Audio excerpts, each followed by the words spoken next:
बिस्मिल्लाहिर्रहमानिर्रहीम अस्सलामु अलैकुम my dear student, this is Arsalan Ansari and I am your computer teacher. आज हम डिस्कस करेंगे चैप्टर नंबर 4 को कि एलिमेंट्स ऑफ प्रॉब्लम स्टेटमेंट क्या है या एलिमेंट्स ऑफ प्रॉब्लम सॉल्विंग कौन कौन से होते हैं।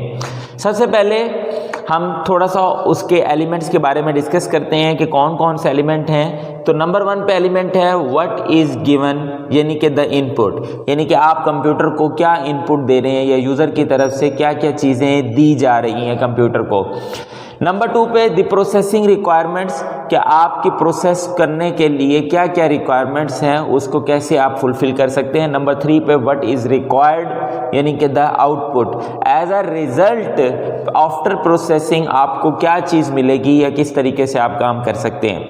सबसे पहले हम देखते हैं कि हमने इनपुट की बात की, तो बच्चों आपने हमेशा ये याद रखना है कि जब भी कंप्यूटर में इनपुट का लफ्ज़ आए तो इसका मतलब ये होता है कि what the things user is given to the computer या to the machine for processing, कि जो यूज़र है वो कंप्यूटर को क्या चीज़ दे रहा है इनपुट करने के लिए। हम यहाँ पे प्रॉब्लम स्टेटमेंट की बात कर रहे हैं, तो कंप्यूटर प्रॉब्लम को सॉल्व करने के लिए क्या इनपुट दे रहा है, ये इसकी डेफिनेशन होती है। बुक इस डेफिनेशन देखते हैं पेज नंबर 91 पे। Input is such element of the problem statement that we give to the computer as raw material to solve problem। Input एक ऐसा एलिमेंट है प्रॉब्लम स्टेटमेंट का जिसको हम कंप्यूटर को देते हैं as a raw material. Raw material का मतलब ये होता है कि एक ऐसा मटेरियल जो बिल्कुल किसी भी काम का नहीं है। It is also called data. अब आपने यहाँ एक बड़ी इंपॉर्टेंट बात याद रखनी है कि आम तौर पर जब हम फ्लो चार्ट भी बनाते हैं तो उसमें हम कहीं पर वर्ड इनपुट का इस्तेमाल करते हैं, कहीं पर वर्ड डाटा का इस्तेमाल करते हैं। तो कंप्यूटर के अंदर याद रखना है जब भी लफ्ज़ इनपुट या डाटा आए तो इसका मतलब ये दोनों सेम चीज़ें हैं, ये दोनों वो चीज़ें हैं जो अनप्रोसेस्ड फॉर्म में होती हैं, दैट इज़ कॉल्ड डाटा।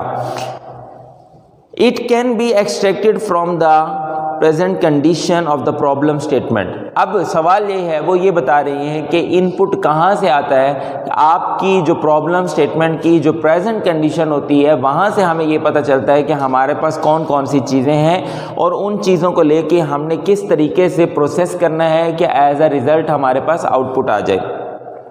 अब हम एग्जाम्पल देखते हैं, आपकी बुक में लिखी हुई है पेज नंबर 91 पे। प्रॉब्लम नंबर 2 देखते हैं। To find the average of 5 subjects marks. अब फॉर एग्जाम्पल हमारे पास 5 सब्जेक्ट्स हैं, इंग्लिश, उर्दू, मैथमेटिक्स, साइंस और कंप्यूटर। अब इन 5 सब्जेक्ट्स के अंदर आपने ये देखना है कि इन 5 सब्जेक्ट्स के गिवन आपको डिफरेंट नंबर्स दिए हुए हैं। किसी बच्चे के 80 मार्क्स हैं, किसी के 70 हैं, किसी के 75 हैं। अब अभी तक हमने इसको कोई प्रोसेस नहीं किया, ये जस्ट हमारे पास एक इनपुट है। अब हम बात करते हैं अपने सेकेंड स्टेप की कि द प्रोसेसिंग रिक्वायरमेंट्स क्या क्या है आपके पास। यानी ये स्टेप हमेशा इनपुट के बाद आता है। पहला स्टेप इनपुट होगा, इनपुट के बाद आपके पास प्रोसेसिंग आएगी कि आपको जो इनपुट दिया हुआ है आपने उसको किस तरीके से प्रोसेस करना है।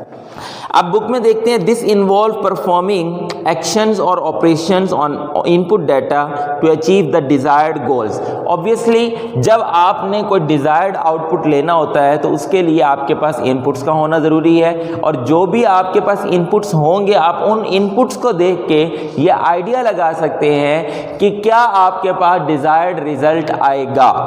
अब उसको करने का तरीका क्या है। उसने कहा कि जो हमने पिछली एग्जाम्पल ली थी, जो मैंने आपके सामने अभी डिस्कस किया कि हमारे पास 5 सब्जेक्ट्स के मार्क्स हैं। अब वो 5 subjects English, computer, math, physics, उनके डिफरेंट मार्क्स हैं। अब उन मार्क्स के साथ प्रोसेसिंग रिक्वायरमेंट्स में क्या होगा, तो हमने उन मार्क्स को लिखने के बाद हम इन पे अब ऑपरेशन अप्लाई कर रहे हैं, यानी अब हम उनको सम कर रहे हैं। लेट्स सपोज अब जब सम करेंगे तो ये हमारी प्रोसेसिंग है। हमेशा आपने ये याद रखना है कि जो प्रोसेसिंग है वो एक इंटरनल प्रोसेस होता है जो आपको स्क्रीन पे नज़र नहीं आता। आपको स्क्रीन पे 2 चीज़ें नज़र आती हैं, या तो इनपुट नज़र आएगा या आउटपुट नज़र आएगा। उसके बैकएंड पे जो उस पर प्रोसेस किया गया है उसमें कौन से ऑपरेशंस इस्तेमाल हुए हैं या कौन से ऑपरेंड इस्तेमाल हुए हैं वो तो नज़र आएंगे, लेकिन किस तरीके से उसको प्रोसेस किया है वो कंप्यूटर के अंदर बैकएंड पे होता है। जैसे लेट्स सपोज मैं आपके सामने यहाँ लिख दूँ 2 + 2। अब दिस इज इनपुट, ये इनपुट है, इज इक्वल टू 4। ये क्या है, ये आपके पास आउटपुट है। लेकिन 2 + 2 ये इंसानी दिमाग तो ये बात को समझता है या अंडरस्टैंड करता है कि 2 + 2 4 होता है, लेकिन कंप्यूटर ने ऑब्वियसली इसको प्रोसेस किया है। हम भी प्रोसेस करते हैं, माइंड में सोचते हैं, वो इंटरनल होता है। इसी तरीके से कंप्यूटर भी इसको इंटरनली तौर पे प्रोसेस करता है और प्रोसेस करने के बाद वो रिजल्ट देता है 4। लेकिन वो जो इंटरनल प्रोसेस करता है वो हमें नज़र नहीं आता। तो सिमिलरली अगर हम आउटपुट की बात करें तो what is required the output, यानी कि आउटपुट क्या होता है? Output is the result which is obtain. ये बड़ी इंपॉर्टेंट डेफिनेशंस हैं इनपुट और आउटपुट की। Output is the result. अब यहाँ एक और बात सॉरी आपको पहले बता दूं कि output is also called information.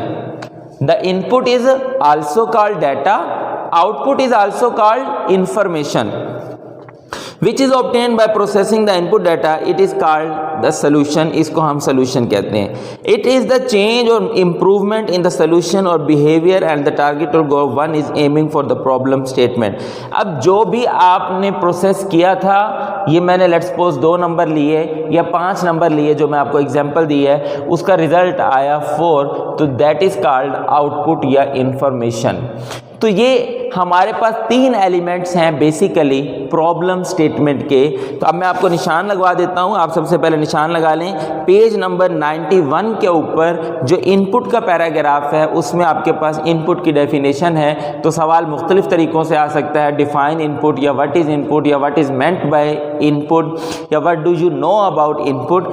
तो डिफाइन द टर्म इनपुट आ सकता है। तो उसका आंसर है input is such element of the problem statement that we give to the computer as raw material to solve the problem. It is also called data. ये इसका answer है। अच्छा, अगर हम बात करें कि इसमें आउटपुट क्या है, तो आउटपुट का आंसर जो है वो पेज नंबर 92 पे लिखा हुआ है। Output is the result which is obtained by processing the input data. It is also called the solution और information। इसको हम solution भी कहते हैं और information भी कहते हैं। तो बच्चों ये था हमारा आज का टॉपिक, जिसके अंदर हमने डिस्कस किया प्रॉब्लम स्टेटमेंट को कि किस तरीके से आप किसी भी प्रॉब्लम को सॉल्व कर सकते हैं। अगर आज के इस टॉपिक में से आपको कोई भी बात समझ ना आई हो तो आप मुझसे व्हाट्सएप पे कांटेक्ट कर सकते हैं। अल्लाह हाफिज़।